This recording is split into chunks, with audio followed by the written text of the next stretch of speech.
Bonjour à tous, tout le plaisir est pour moi et je vous souhaite la bienvenue en ce moment de communion avec la parole de Dieu, comme je le dis toujours, qui est aussi un moment de communion avec la lumière. Et de plus en plus que nous communions avec cette lumière, elle forme notre vie. Jean 1 à partir du verset 1 nous dit: au commencement était la parole. La parole était avec Dieu et la parole était Dieu. Tout a été fait par la parole. Rien n'a été fait sans elle. Et le verset 3 nous dit que en elle était la vie et la vie était la lumière des hommes. On ne peut rien avoir sans la parole de Dieu. C'est la puissance créatrice de la parole de Dieu qui peut tout nous donner. Et l'autorité doit retourner à la parole de Dieu. Bien-aimé, je suis venu te dire ce matin que le diable est tout petit. Le diable est tout petit. Et il le sait. Quelle que soit la condition que tu te trouves, quelles que soient les oppositions que tu as, en tant qu'un enfant de Dieu, c'est tout petit. Et cette condition le sait. Malheureusement, nombreux sont même ceux du royaume de Dieu qui magnifient le diable. Nous passons le temps à dire: le diable est fort, le diable est fort. Il n'est pas fort. Détrompe-toi, bien-aimé. Ma Bible me fait comprendre dans le livre de Colossiens 2, verset 14 à 15, que les actes qui nous condamnaient ont été effacés par Jésus-Christ. Il l'a détruit par la croix. Il a dépouillé les autorités, il a dépouillé les principautés. Il les a exposés publiquement par la croix.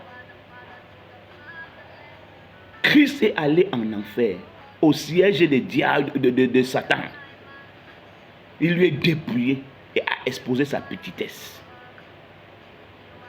Par la croix, Jésus a triomphé. Et c'est Jésus aujourd'hui. Bien-aimé, tu dois être conscient, vit en toi. Jésus vit en moi, il vit en toi. C'est pourquoi, dorénavant, avant de faire quelque chose de négatif, avant de pécher, souviens-toi que tes péchés passés, ton péché a coûté la vie à quelqu'un. Ton péché a coûté la vie du Fils de Dieu. Ton péché a coûté la vie de Jésus. Et c'est là où tout se situe. Parce que je te ferai comprendre que toute affliction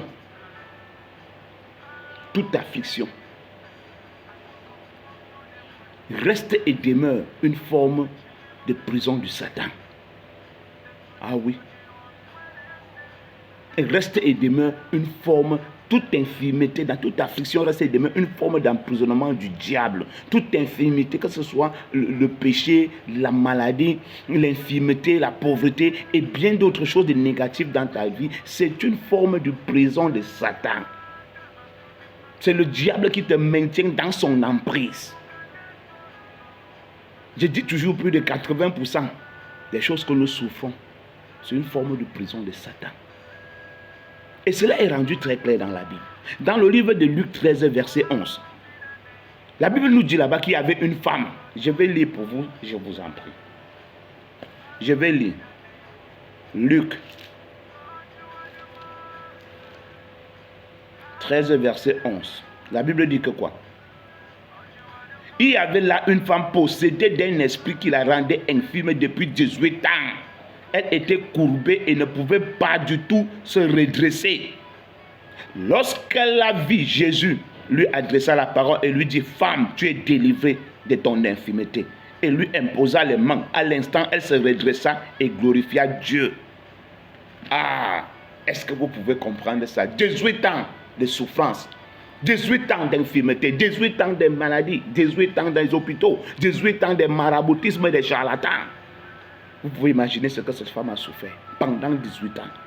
On devait dire: non, c'est le rhumatisme, tu as trop mangé le sucre, tu n'as pas mangé ceci, tu devais manger cela, tu as couru par ici, là, c'est parce que tu t'es mal baissé. Parce qu'on veut toujours donner un nom aux emprises sataniques. Est-ce que tu peux savoir que quelqu'un peut être infirme dans un fauteuil roulant, il ne marche pas? Et tous les analyses des hôpitaux donnent un nom, mais c'est un esprit. Et on dit qu'il y avait un esprit qui la maintenait infirme pendant 18 ans.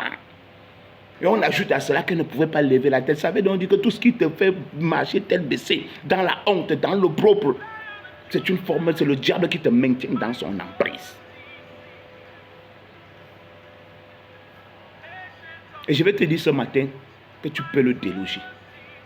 Et le seul moyen de déloger le diable et de lui déloger complètement dans notre vie, c'est de lui opposer notre foi. C'est de lui opposer notre foi. La vie chrétienne est une vie de foi. Dieu est un Dieu de foi. Et tu ne peux rien obtenir sans la foi. Il est impossible de plaire à Dieu. Et nous devons vivre par la foi. Mais comment cela fonctionne donc? Comment cela fonctionne donc? Hébreux 11, verset 1 nous définit la foi comme une ferme assurance des choses qu'on espère, une démonstration de ce qu'on ne voit pas. Nous comprenons par là que la foi se démontre physiquement. Ce n'est pas de croiser les mains et croire que les choses vont se passer. Non, elle se démontre pratiquement. Une démonstration pratique, une confiance absolue pratique. Démonstration pratique de ta confiance en Dieu, en sa parole. Comme j'ai dit tantôt au début, au commencement était la parole était avec Dieu. On ne peut pas dissocier Dieu de sa parole. Ce qu'il dit, il ne revient pas là-dessus. La foi, c'est la démonstration pratique de la parole de Dieu. Ce n'est pas de croire en cette parole. Non. La croyance seule ne suffit pas, il faut la démontrer. Il faut la pratiquer.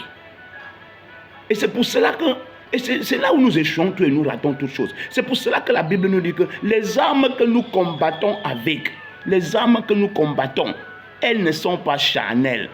Les armes que nous combattons, je pense que c'est dans le livre de, je vais lire pour nous, Corinthiens, je vais lire.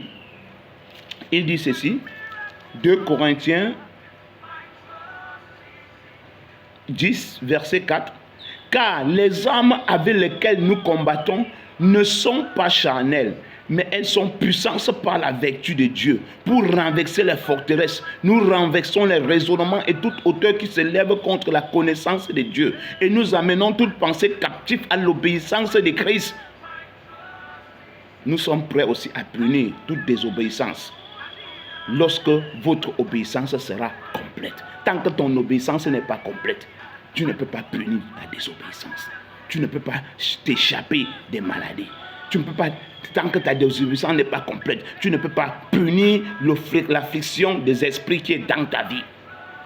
Ta désobéissance, ton obéissance doit être complète. Il dit que les armes avec lesquelles nous combattons, écoutez très bien, elles ne sont pas charnelles.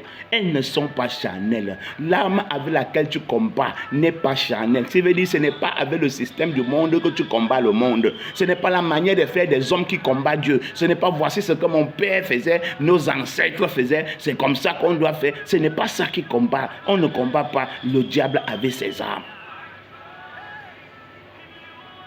On ne combat pas le diable avec ses armes.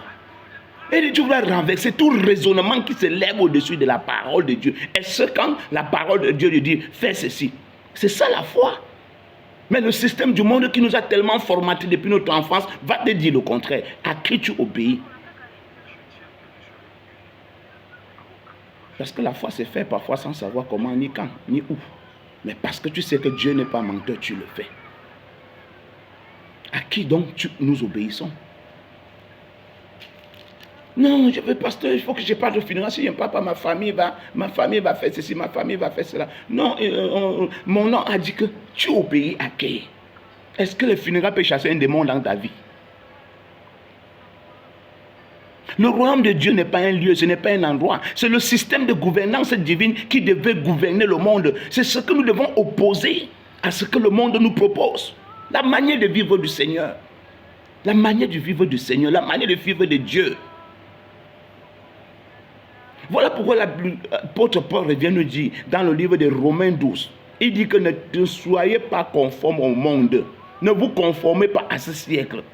Ne marchez pas selon le système du monde, selon la pensée humaine. Il dit que mais sois transformé par le renouvellement de ta pensée. Est-ce que ta pensée est renouvelée? Qu'est-ce qui renouvelle ta pensée? La parole de Dieu.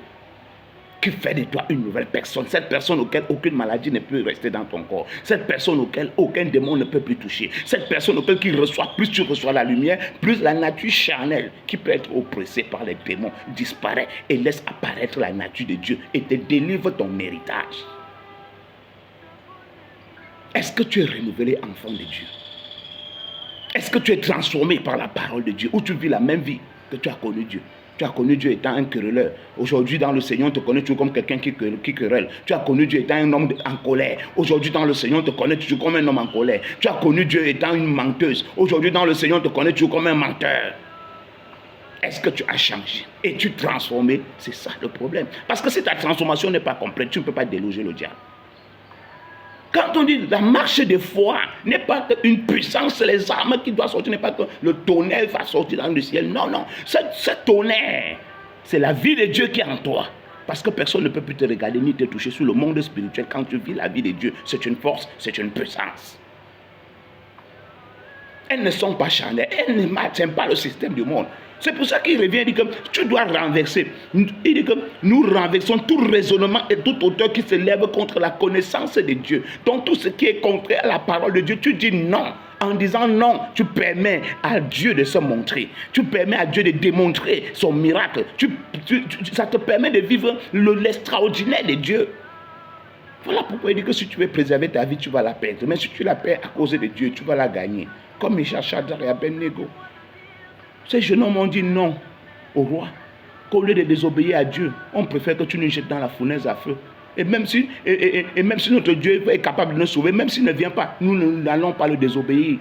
C'est comme ça, bien-aimé, qu'on met Dieu à l'épreuve. C'est comme ça, bien-aimé, qu'on met Dieu à l'épreuve. Refuser, quelles que soient les conditions, les oppositions, de te compromettre.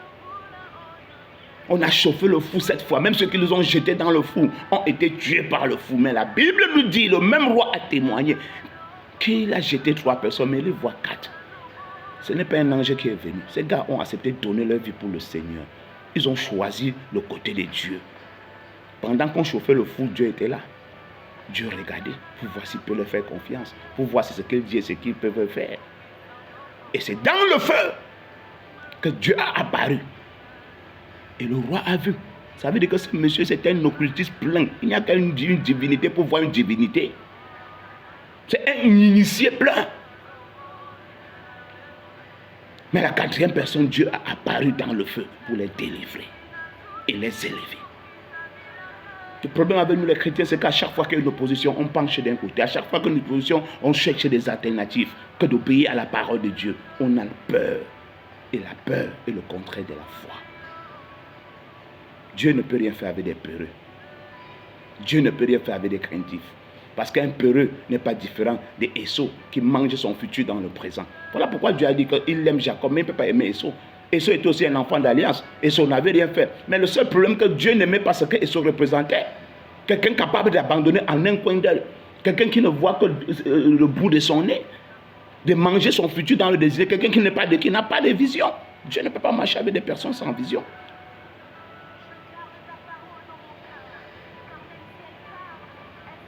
Est-ce que tu renverses les raisonnements dans ta tête? C'est ça les forteresses qui s'élèvent au-dessus de la parole de Dieu. Ces choses qui te disent qui est contre la parole de Dieu, tu le sais. Dieu dit voilà comment ça doit se passer. Mais autre chose vient dans ta tête à cause des conditions physiques. Tu obéis aux circonstances et non à la parole de Dieu. Et Dieu te laisse avec les circonstances et tu restes dans ton petit cercle à tourner en rond chaque année. Devant une même montagne, devant les mêmes problèmes et les mêmes choses t'arrivent. Parce que tu ne laisses pas Dieu te permettre de vivre son extraordinaire. Apprenez à vous tenir pour Dieu. Dans la famille, tenez-vous pour Dieu. Face aux circonstances, tenez-vous pour Dieu. Face à toute situation, tenez-vous pour Dieu. Renversez les raisonnements dans vos têtes qui se lèvent au-dessus de la parole de Dieu. Opposez-les la manière de vivre de Dieu en ce que le monde nous offre. Et tu dois entrer dans ton héritage. Dieu sera avec toi. Et si Dieu est avec toi, tu dois impacter le monde. Shalom, que le Seigneur te bénisse. Et que cette parole soit une parole qui doit transformer ta vie. Au nom de Jésus-Christ.